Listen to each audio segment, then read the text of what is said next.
Hi, good morning. It's Brendan and Simon again, and today we're going to be talking about what do we mean when we say the economic environment. This is the Outperforming the Environment TV series that we're bringing to you. We bring a new topic every week, and we discuss interesting things like this one this week, which is something that's very important because we all talk about the economy and the economic situation and all of this, but none of us have a clue what's actually involved. And it just became apparent when we were talking before we pressed record that we all talk about it, but we honestly have no idea what we're talking about, what constitutes the economy, what makes up, and how do we actually play a part in the economic environment or the economy or the results that each economy enjoys. So Simon's going to shed a lot of very interesting light on this topic, and we're just going to have a friendly chat about it, and we hope that you enjoy this and that it helps you understand that you have a huge part to play in reviving or boosting or growing your economy, isn't it? Yeah, sure. Yeah, I think the point here that Brendan is talking about is I've seen it in so many cases. I know Brendan, from your work with the organizations, you also face the same situation. That you get into an organization and a company, and they talk about vision, mission, values, and all those things. But when you start asking them, what do you mean by vision? What do you mean by mission? What do you mean by... You start reading that even if it's one team, they all have different meanings about what they mean, and some of them they are not even clear. Exactly. And then you say, but are you a team? There's most of the things on the values. There's always like teamwork is becoming one of the values that you find in almost every organization. But then you ask them, are you a team? You can't define. You don't have a common definition for each of those things. So we're talking about here because the clarity of language is power. Because if your language is not clear, you're not clear about what things mean, it becomes very difficult for you to be able to make good decisions that can actually help you to outperform the environment or create the kind of results that you want. So clarity is power. So in terms of defining the economic environment, we always talk about, the economy is tough. The economy is like this, or there's liquidity, macroeconomic fundamentals, and so forth. But we never really come to a point to ask ourselves exactly when you say, what is the economic environment? So what we want to discuss here is to share a perspective we believe can actually help people to have a clear understanding that can help people to really define the economic environment in such a way that they can make better decisions about what to do in terms of contributing, also in terms of making sure that they can make better decisions that can help them thrive within that particular environment. So I want to discuss it in terms of two broad concepts. The first one, when we say the economic environment, is the process and the patterns and by which there's the production of and supply and distribution of goods and services within a certain environment or within a certain sphere. So basically the economy, we are talking about the production, supply, and distribution of goods and services. And also from a consumer side, we are talking about access to those goods and services within a certain geographical space. But now, when we talk about changes in the economic environment, we are now talking about changes in people's attitudes, people's choices, people's decisions, people's beliefs, and also the people's way in which they are going to make decisions in relation to access of goods and services. That's what we talk about the economic environment. So we are saying that when the economic environment has changed, or if it's tough, what we are simply saying is that people are making different decisions about what to do, what to choose in terms of the goods and services that are available within that particular economy. So the aspects of decision making is very critical when you talk about the economic environment. And that isn't something that happens, and it's a natural thing in any economy, in any country, is that we are sheep. We like sheep. Yes. We don't make up our own minds, our own opinions. Exactly. When someone says the economy is tough, or things are getting more expensive, or the cost of living has gone up, the wages have come down. Yeah. All these things that many countries are experiencing these days. And then suddenly, when you go to the shops now, you think differently about what you buy. Yes. Not that anything has actually changed. Yes. But then what happens is now there's mass belief and mass attitudinal change. Exactly. Now suddenly everyone doesn't buy that particular product, and that company now starts to struggle. Exactly. And then the effects are just knock-on effects all the way down until such time as the economy actually is tough, the economy actually is bad. Exactly. The cost of living actually has gone up. Exactly. And people are, it's only because of the way that they think, because they're not thinking on their own. Exactly. You see, the challenge we face as human beings is our brain is wired. In terms of decision making, Brendan, the challenge we face is most of the time we're not clear about the ingredients that are getting into our decision making processes. Sometimes we think we're making smart decisions, but if you really check on what basis are we making these decisions, most of our decisions are not based on facts, on reality.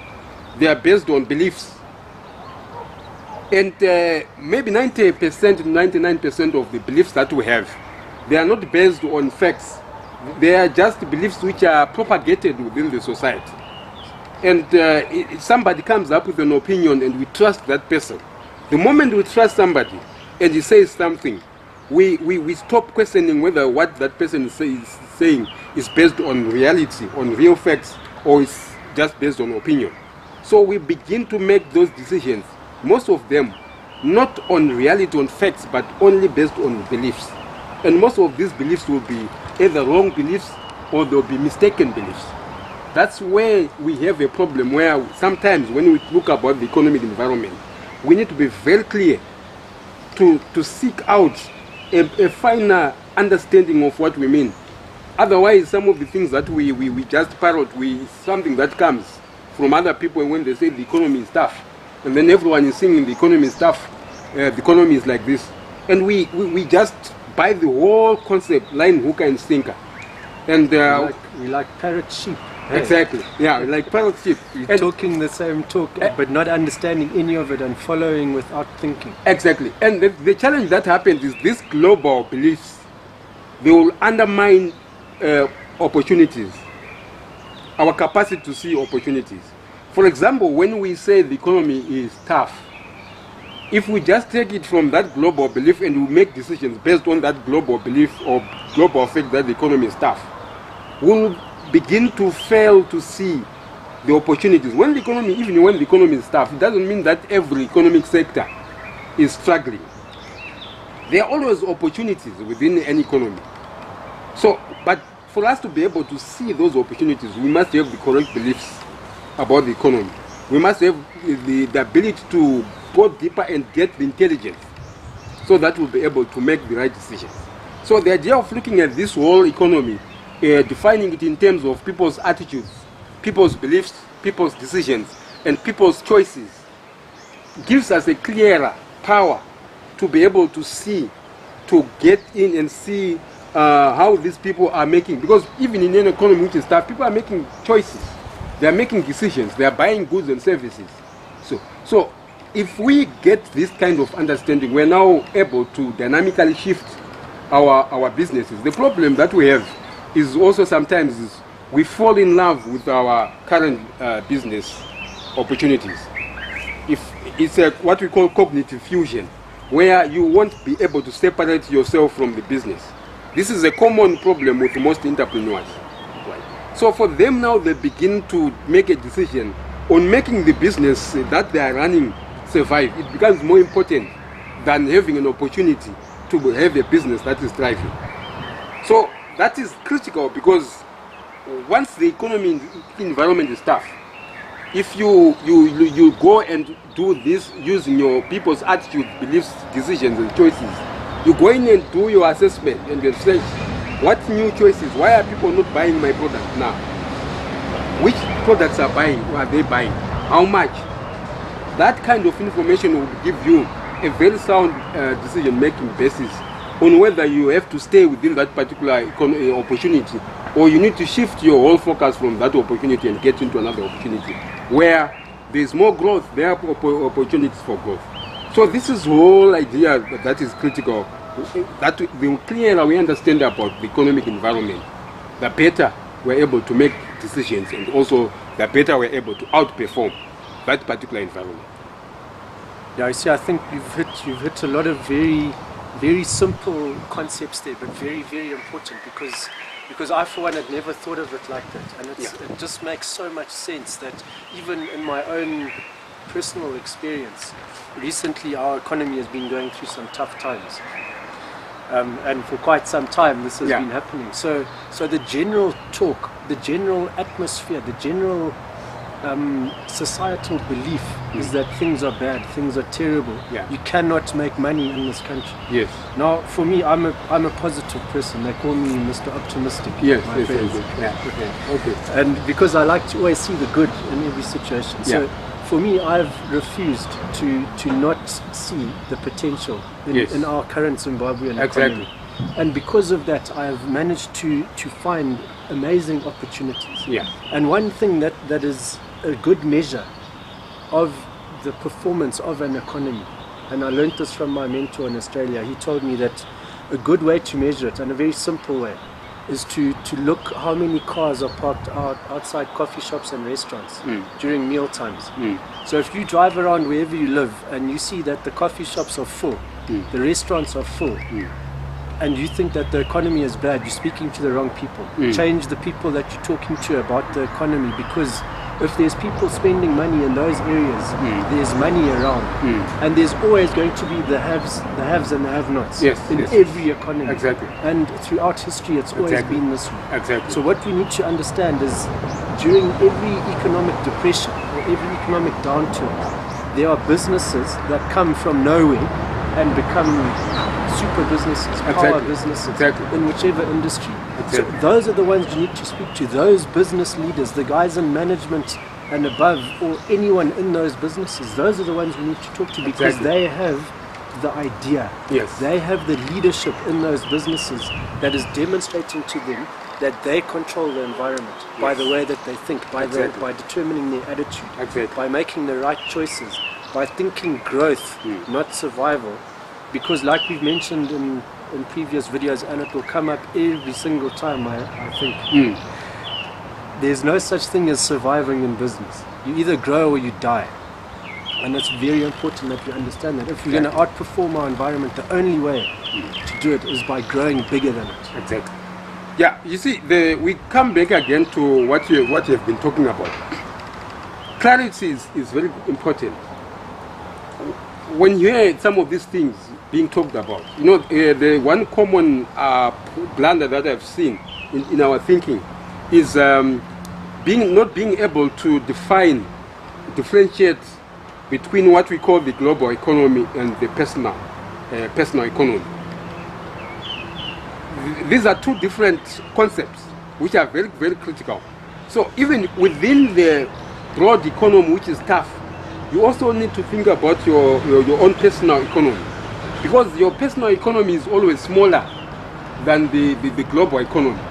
So if you think in terms of that, so that you don't confuse your personal economy and the global economy, you begin to find some spaces in terms of your thinking and opportunities where you find that you find opportunities for you to thrive in that particular economy.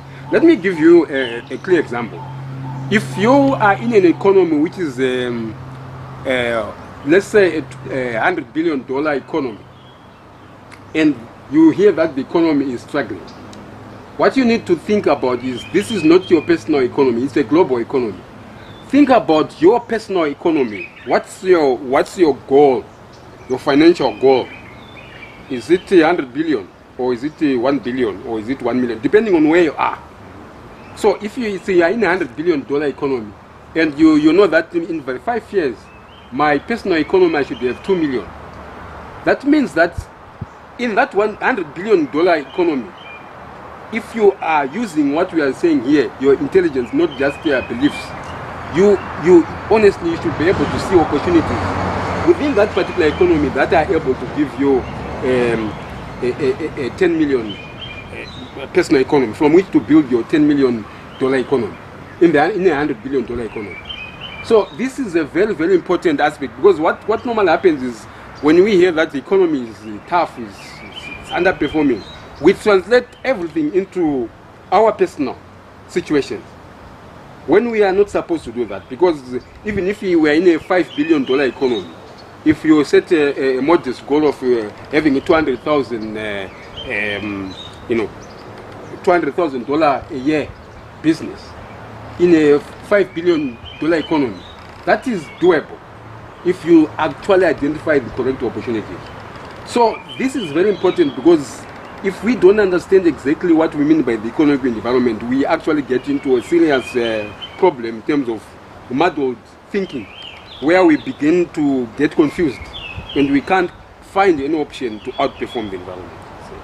And we negatively affirm to ourselves, Exactly. the economy is bad, the economy is tough, by saying that, by talking about this to other people, Yes. and by listening to other people tell us Yes. this information through the newspapers, the headlines, the radio shows, the whatever, wherever the information is coming from, is extremely detrimental to our own personal economic growth. Yeah, exactly.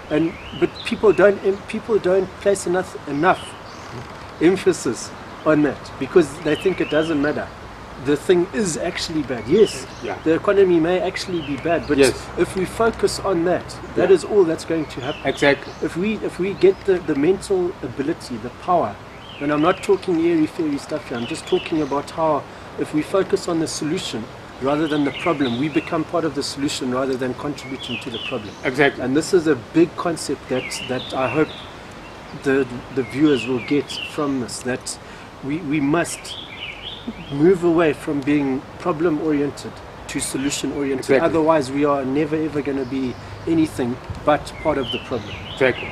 You see, the point is, in any economy, no matter how whether it's performing or not performing, there are two routes to success. The first route is to find opportunities which are there, which are clear. Just opportunities where you find that they are already, people are ready to buy or to have the goods and services that are there. Or the other route is solving an existing problem. So a problem is also one way in which you can actually start going and solving. So it's about thinking, how we are thinking. Are you thinking in terms of just stepping into existing opportunities which are already there? Or are you there to shifting and saying, okay, let me earn my income by solving or developing solutions that can solve the problems that are within that particular economy? Now the problem is, normally people just think about opportunities and they want to operate within the environment. That's only one way of thinking in terms of growth. You can also think in terms of how can I play a part in taking this economy out of this situation, and in the process actually earn income and grow a business and succeed. So it's about being part of the movement to shift or to extricate the economy from the situation in which it is to a better situation. That's another way of looking at it. Otherwise, what happens is most people, they get stuck because the environment is no longer providing what they expected to get. So, but they're not thinking about participating in making sure that they move out the economy. They're just fixed now, they're waiting for the environment to change. So that when it changes, then they'll be able to again start thriving and start growing. And that's a recipe for disaster. It will never ever happen. You are either, like I was saying, you're either part of the problem or you're part of the solution. And if you're not thinking of how you can contribute to the change, exactly, to the movement from a downward performing economy to an upward performing economy, if you are not part of that solution, you cannot be part of the rewards that come later. Yes. You cannot expect someone else to change the economy for you. This is a major thing that we've come to realize since we've been doing this show. Exactly. Is that if you are not actively involved in the solution, you cannot be part of the rewards that come later, because you've outdated yourself. Exactly. If you don't change with the environment leaves you behind. Exactly. And therefore you will never ever be able to outperform the environment. You will be a thorn in the environment, you'll be hindering growth and progress rather than being part of it. So that sitting back and waiting for someone else to change everything is an antiquated idea, and it's a recipe for disaster. It is. Get involved now. Start right now in your own personal capacity, contributing to the overall economy, because the overall economy is made up of very, very many individual small economies, the personal economies that you're talking of. Exactly. And if that's the only one that you can actually control, the only one that you can now start ensuring contributes to the whole more significantly, and then there's a much bigger piece of cake, or a much bigger cake for everyone within the economy to enjoy from, and that's how economies are growing. Yes. Until such a time where everyone is contributing so much that the cake is too big for that country. Yes. Then is where now you start having an export environment, an export economy, where you now have more than enough. You have abundance for everyone within that economy. And that's how it's done, one person at a time. Exactly. So, but you see, Brendan, this really needs a really radical shift in terms of the way you think, because if you think in terms of somebody who is there to exploit opportunities all the time, that's where you get stuck, because when the environment changes and the opportunities are now becoming very difficult to spot, it becomes very tough because you can't find them. Then you are waiting for an environment where the opportunities they start again springing up again. But by the time you are trying to wait for those opportunities to come, the people who have taken the position of becoming contributors to the problem, to the solution, to solve and to dissolve the problem, they're already ahead of you. So it's about this radical shift to say, when the environment has changed and you see that people are struggling, you actually move yourself from that victim set of people to people who are there to take a stand and make a positive contribution to make the economy the way you want it to be. Like just to sum up there quickly, what you've just said there was making sense to me, whereby you don't want to wait for the economy to change or the environment to change and then catch up. You want always for the environment to be catching up to you, because you've already changed, and then in whatever time frame the actual environment changes behind you. And that's the way that we outperform the environment. We don't wait for the environment to change, we change first, and we wait patiently for the environment to catch up to us individually. Yeah, basically the point is, it starts in there. I think this is very critical. It has been said again and again, but I think it's important to highlight that it all starts and ends there. Like, whatever economy you want to create outside, what you want to see in the economy outside there, it's starting there. It starts in the minds, in the people's thinking. So if your mind, you are not part of that thinking that is going to create that particular environment that you want to see, the results you want to see in the economy, then it becomes very difficult, because you are actually allowing other people to do it, create the environment for you.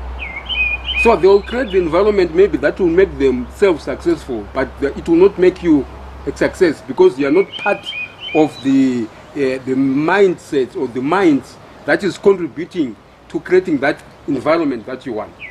You want to look at the history of economies, of economic revolution, from America, from South Korea to Japan to China, everywhere. It all started in there. The people decided what kind of economy that they wanted to have. They planned, they envisioned, and then it was all mostly the entrepreneurs, people who took the lead, who took the risk and say, okay, this is what I want to see in the environment. So like what they've said, is the individuals who came together. It's a combined effort, but it starts within the minds of individuals who take the stand to say, this is the environment that I want for my personal economy. But in the process, I am also contributing to the welfare of the whole economy. So we cannot afford to be selfish and expect us to contribute and actually reap the rewards that we want and to outperform our environment. We've got to create and be part of the creation of a bigger cake. Exactly. So that we all get a share of that cake. And we must all make the cake bigger. Exactly. And this is the basic thing. You must formalize your business. You must make sure you're contributing your taxes. Exactly. All of those things all the mechanisms need to be in place. But don't wait for any of that to be there to start contributing to the cake. Exactly. Because we all have our little piece of cake to give. Exactly. And because we want more cake. We can't get more cake if we don't give more cake in the first place. Exactly. So I think that is a very important thing to understand, is we must give more. We are the economic boom, and it starts with us. It's easy for yourself to boom yourself as in business. It's not easy, but don't wait for everyone else to be booming and then you have to catch up. Identify the gaps, identify the opportunities and take them. Opportunity only knocks once. If you're waiting for someone else to help you with an opportunity, you're going to lose that opportunity. 9 times out of 10, that's what's going to happen. Exactly. Take the opportunities that present themselves, and have always in the back of your mind that it is your responsibility as a citizen of your country to contribute to that economy in whichever capacity it is. Exactly. It's all about giving, less taking. That's an antiquated idea that unfortunately has contributed a lot to the economic downturn that the globe is experiencing, is too many people taking. Now is the time to give, so that we all have enough to take. We have more than enough to take. Sure. So I think we can end it on that. Sure. That the economic environment is all about the attitudes, the way that we think, the way that we perceive things to be. And we must stay away from that, accepting other people's opinions, other people's beliefs, the newspaper headlines, all of these things. We must stay away from that, form our own opinion, and take the responsibility of booming our own personal economies, so that we can contribute fruitfully and sustainably to a larger global economy. Precisely. All right, Simon, thank you very much. Thank you for watching. You're welcome. And we'll be back next week with another very interesting topic. Sure. Thank you.